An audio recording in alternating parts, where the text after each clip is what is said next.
अस्सलाम वालेकुम, आदाब, नमस्कार। परभनी न्यूज महानगर में आपके साथ शेख इफ्तिखार। महाराष्ट्र के राजनीति में कब क्या कुछ हो जाए ये कोई समझ में नहीं आ सकता। पल में खबर पल बदल सकती है, पल में भविष्य बदल सकता है। ऐसी ही हालत परभनी जिले के पाथरी विधानसभा चुनाव क्षेत्र से दिखाई दे रही है। आज तारीख 28 अक्टूबर 2024 सोमवार के रोज देर शाम पूर्व विधायक बाबाजानी दुर्रानी इन्हें एक फ़ोन आया और उसमें यह कहा गया है कि आपको शरद चंद्र जी पवार इस पार्टी से आपकी उम्मीदवारी पक्की हो चुकी है। आप 29 तारीख के सुबह में राष्ट्रवादी कांग्रेस की ओर से आपको बी फार्म मिल जाएगा और आप वो लगाकर अपना बी फार्म लगाकर अपना फॉर्म भर दीजिए। ऐसी घोषणा आने के बाद उनके चाहने वालों में और समर्थकों में एक ताका लग गया। हजारों की भीड़ विधायक बाबाजानी दुर्रानी इनके घर पर जमा होते हुए मुबारकबाद देते हुए उन्हें पेड़े देकर जल्लोश करती हुई नजर आई। इस पर उनसे बातचीत करने पर उन्होंने बात कही है कि अपने को अल्लाह ऊपर सीधा है, इसलिए अपने साथ सब सच्चाई के साथ काम हो रहा है और मैं यूं भी चुनाव लड़ने ही वाला था, लेकिन मेरे साथ पक्ष ने जो है तो इंसाफ किया है और इंसाफ का मैं ये पूरा ये तो भरपूर फायदा लेते हुए उनके भरोसे को नाकाम नहीं होने दूंगा। और यहाँ पर आने वाला विधानसभा चुनाव में यहाँ पर राष्ट्रवादी की तुतारी ही बजेगी और बाबाजानी के थ्रू ही ये तुतारी यहाँ पर बजकर भारी अक्षर से चुन कर आएगी और ये पूरे महाराष्ट्र में एक नया मिसाल होगा। इससे यह पता चलता है कि शरद चंद्र जी पवार इन्होंने मुसलमानों के साथ एक इंसाफ किया है परभनी जिले में, जहां पर विधायक बाबाजानी दुर्रानी इन्हें उम्मीदवारी दी गई। इससे सभी के शहरों पर खुशी का माहौल दिखाई दे रहा है। दरमियान वहीं पर विधायक सिरोजराव वरपुड़कर इनका यह कहना है कि हमारी उम्मीदवारी निश्चित हो चुकी है और हम कांग्रेस पक्ष से जो तो अपनी उम्मीदवारी कल ही दाखिल करेंगे, यानी 29 अक्टूबर के रोज वो भी अपनी उम्मीदवारी दाखिल करेंगे। अब देखना है कि आघाड़ी के अंदर दो उम्मीदवार एक ही जगह पर आते हैं या फिर शरद चंद्र जी पवार अपने उम्मीदवार को उम्मीदवारी देने में कामयाब होते हैं या फिर कांग्रेस अपनी जगहों पर खामोश रहती है और सुरेश वरपुड़कर इन्हें खामोश कराती है या फिर उन्हें उम्मीदवारी देती है। यह आने वाला समय ही बताएगा। विधायक डॉक्टर राहुल पाटिल इनकी ओर से टेनिस बॉल क्रिकेट प्रतियोगिता season 6 super premier league 2024 Khandoba बाजार परभनी में आयोजित किया गया था। इसमें कुल 8 टीमों ने हिस्सा लिया। आज तारीख 28 अक्टूबर 2024 सोमवार के रोज इसमें अंतिम मैच खेला गया, जिसमें जाबाज खान स्पोर्ट्स वर्सेस आदर्श सीसी ने फाइनल मैच खेला। फाइनल मैच में आदर्श सीसी ने अपना जीत हासिल करते हुए सेकंड रन अप पे जाबाज खान स्पोर्टिंग रही। मैच का कैप्टन सलील सल्फी इन्होंने टॉस जीता और पहले बैटिंग करते हुए 75 रन बनाकर आने वाले टीम पर टारगेट रखा गया था, लेकिन आदर्श सीसी ने रखा हुआ टारगेट पूरा कामयाब करते हुए जीत हासिल की। पुरानी बीमारियों की शर्तिया इलाज, घुटने के दर्द, शुगर, बवासीर, गुर्दे की पथरी, सफेद दाग, हार्ट अटैक, अस्थमा, एलर्जी, दाग कोड़ की बीमारी, गांठियों से पीड़ित अन्य बीमारियों से परेशान होते तुरंत संपर्क करें। डॉक्टर गोविंद कामटे, आयुर्वेदिक विद्या विशारद, बालाजी आयुर्वेदिक प्राकृतिक चिकित्सा केंद्र। एड्रेस तलाटी कार्यालय के पीछे, बसमत रोड, परभनी। समय सुबह 9 बजे से दोपहर 2 बजे तक, शाम 5 बजे से रात 9 बजे तक। Mobile number 9921691008।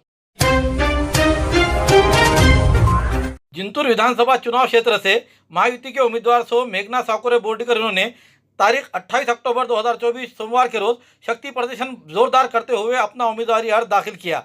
Mahayuti Bharatiya Janata party, Shiv Sena और राष्ट्रवादी कांग्रेस पक्ष के पदाधिकारियों के साथ अन्य हजारों कार्यकर्ताओं के साथ विधायक सो साकोरे बोर्डीकर इन्होंने जिंतूर में सुबह बड़ी पैमाने पर रैली निकाली, जिसमें पूर्व विधायक राम प्रसाद बोर्डीकर, भाजपा के जिला अध्यक्ष संतोष मुरकुटे, पूर्व विधायक हरिभाऊ लाहाने, कृषि उत्पन्न बाजार समिति जिंतूर के सभापति गंगाधरराव बोर्डीकर काका और अन्य नेतागण गाड़ी के ऊपर विराजमान होते हुए बेन बाजार से होते हुए चौक इस जगह पर आकर रैली जोरदार स्वागत किया गया। उम्मीदवार ने अर्ज दाखिल करने के बाद इस रैली का सभा में आयोजन हुआ, जिसमें जिंतूर सेलू विधानसभा चुनाव क्षेत्र के विकास को लेकर उन्होंने अपनी बातें रखी और उसी के साथ पूर्व विधायक राम प्रसाद बोर्डीकर की मैं लड़की हूं, जो कहती हूं वो करती हूं और जो नहीं कहती हूं उसे डेफिनेट करती हूं, इस तरीके से अपने इस्तेमाल करते हुए शब्दों का अपने विकास कामों का पहाड़ा पड़ा। इस समय उन्होंने जो कारखाना खोला है उसे लेकर जिस तरह से विरोधियों ने बात की, उस पर उन्होंने कहा कि आपने एक डबरोटी का कारखाना भी नहीं खोले तो आपको मुंह लेकर बात करने की यहाँ पर सवाल ही नहीं उठता। उस पर जो उन्होंने यहाँ लताड़ा, आइए जानते हैं उन्हीं के जुबानी। जनता पार्टीची उमेदवारी मला मिळाली आणि त्या उमेदवारीचा अर्ज दाखल करण्यासाठीच्या ह्या रॅलीसाठी उपस्थित, स्वतःच्या पोट भरण्यासाठी त्या कार्यकाळात आपलं सरकार राज्यामध्ये होतं। ऊर्जा मंत्री बावनकुळे साहेब होते, आणि म्हणून आपल्या मतदारसंघात दीनदयाल उपाध्याय योजनेअंतर्गत 33 केवीच्या उभारण्या झाल्या. पूर्णा नदीवरती बॅरेजेस झाले. ते केवळ जी शिकवण मला माझ्या बाबांनी दिलेली आहे की नेहमीच सकारात्मक विचार ठेवून राजकारण केलं पाहिजे, आडवाआडवी केली नाही पाहिजे. नाही तर आपलं सरकार होतं. पण माझ्या जिंतूर सेलूकरांच्यासाठी या गोष्टी गरजेच्या आहेत. आणि कशाची टिमकी वाजवतात? ह्या लोकांनी डोळ्यावर काळी पट्टी लावलेली आहे. ह्या 5 वर्षामध्ये, आपल्या 5 वर्षामध्ये जिंतूर सेलूमध्ये जेवढा विकास झालाय तो यांना दिसत नाही. पहिले 2.5 वर्ष विरोधी पक्षामध्ये होती तरी देखील तुम्ही सर्वांनी आमदार म्हणून जो मला अधिकार दिला आणि म्हणून पहिले 2.5 वर्ष सत्ता नसताना देखील केवळ तुम्ही दिलेल्या अधिकाराच्या जोरावरती जिंतूर सेलूमध्ये आज आपण बघतो महाराष्ट्रातला 3-4 नंबरचा आपला येलदरीमध्ये उभारत असलेला केबल स्टे ब्रिज हा केवळ तुम्ही मला आमदार बनवलं, त्यामुळे विरोधी पक्षामध्ये असताना देखील मंजूर करून आणू शकली. परभणी जिल्ह्यामध्ये निजामकालीन शाळां ज्या मोडकळीस आलेल्या आहेत आणि त्यामध्ये माझ्या जिल्ह्यातील, माझ्या जिंतूर सेलू मधील गोरगरिबांची लेकरं शिक्षण शिकतात. कधी वारा वादळ झालं, पाऊस आला आणि एखादं भिंत कोसळली किंवा काही घटना झाली तर कसं होईल ह्या विचाराने मला झोप यायची नाही. म्हणून विरोधी पक्षामध्ये असताना देखील त्या ठिकाणी सातत्याने माझ्या जिल्ह्यातील निजामकालीन शाळांना जमीनदोस्त करून नवीन इमारती उभारण्यात याव्या यासाठी पाठपुरावा केला आणि जिल्ह्यासाठी 100 कोटी रुपयाचा निजामकालीन शाळांच्यासाठी निधी मी मंजूर करून आणू शकले. शेतकऱ्यांचे अनेक प्रश्न, प्रत्येक घटकाचे प्रश्न सातत्याने मांडून पाठपुरावा करून त्याला तोडगा काढला. कारण की मी जेव्हा गावागावामध्ये फिरते, शहरामध्ये, आजच एक छोटासा मुलगा आला, मला गळ्यामध्ये हार घातला आणि त्याचे वडील सांगतात, दीदी आमची ही 4थी पिढी आहे, तुमच्या स्वागताला सज्ज आहे. हा जिंतूर तालुका म्हणजे 18 पगड जातींचा तालुका आहे आणि या सर्वांना सोबत घेऊन जाणारा नेतृत्व म्हणजे माझे बाबा रामप्रसाद बोर्डीकर साहेब आहे. मी स्वतःला नशीबवान समजते की मी भारतीय जनता पार्टीची कार्यकर्ती आहे, कारण की देशामध्ये नरेंद्र मोदीजींच्या नेतृत्वामध्ये सबका साथ सबका विकास हे ब्रीदवाक्य घेत आपलं सरकार, भाजपाचं सरकार जे काम करते, जी घोडदौड चालू आहे, त्याच पद्धतीने 2.5 वर्षामध्ये आपलं महायुतीचं सरकार आल्यानंतर वैयक्तिक लाभाच्या योजना आणण्यासाठी सर्वात जास्त माझ्या सहकाऱ्यांनी मेहनत घेतली. योजना दूत आपण गावागावामध्ये पाठवले आणि त्यामुळे ह्या सगळ्या वैयक्तिक लाभाच्या योजनांचा रेकॉर्ड आपण मतदारसंघामध्ये करू शकलो. मराठवाड्यात कुठेच नाही एवढी वैयक्तिक लाभाच्या योजना आपल्या सर्वांच्यासाठी इथे उपलब्ध करून दिल्या. शेतकऱ्यांच्यासाठी, महिलांच्यासाठी, माझ्या तरुण भावांच्यासाठी. आज तुमच्या सर्वांच्या साक्षीने दुसऱ्यांदा उमेदवारी अर्ज भरलेला आहे. मला माहिती आहे की तुम्ही सर्वजण सज्ज आहात.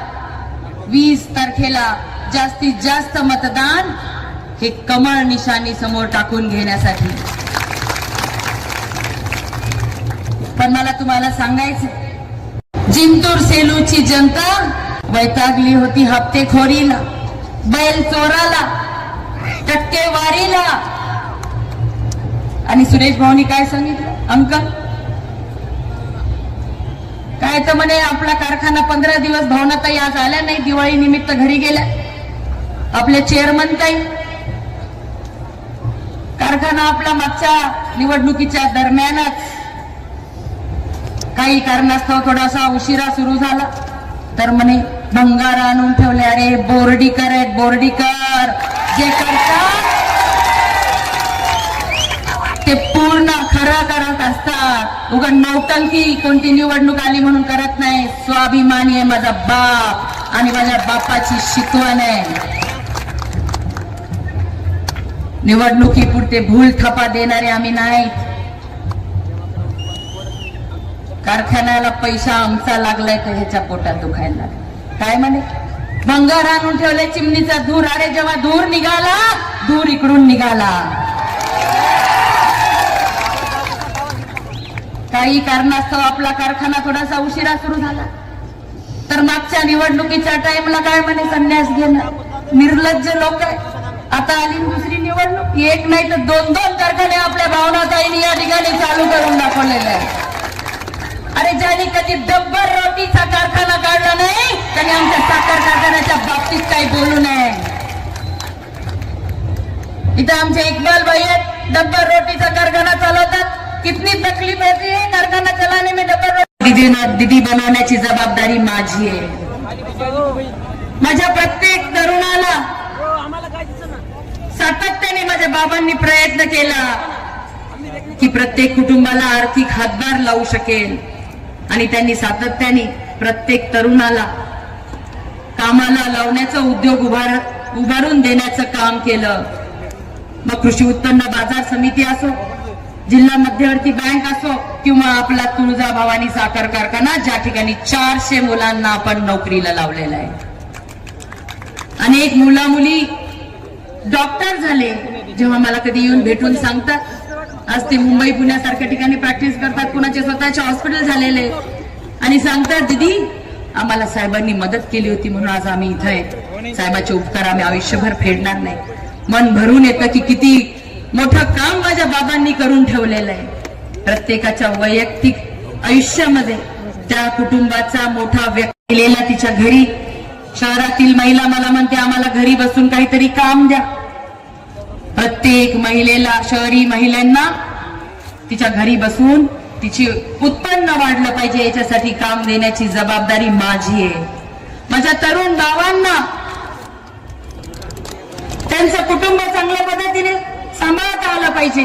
माझे जे ऊसतोड कामगार आहेत, आता मोठ्या संख्येने ऊसतोड कामगार ऊसतोडीला जाणार आहेत, आणि माझा प्रयत्न आहे, माझी इच्छा आहे की प्रत्येक वर्षी ऊसतोडीला जाणाऱ्यांची संख्या कमी झाली पाहिजे. त्यांना इथेच राहून आपल्या गावामध्ये, तांड्यामध्ये राहून तेवढं उत्पन्न निर्माण करण्याची क्षमता उभी करून द्यायची जबाबदारी माझी आहे.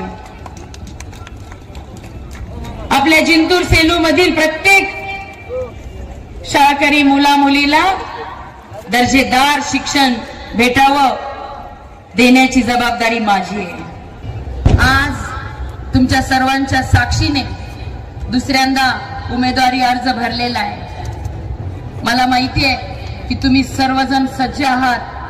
20 तारखेला जास्तीत जास्त मतदान हे कमळ निशाणी समोर टाकून घेण्यासाठी.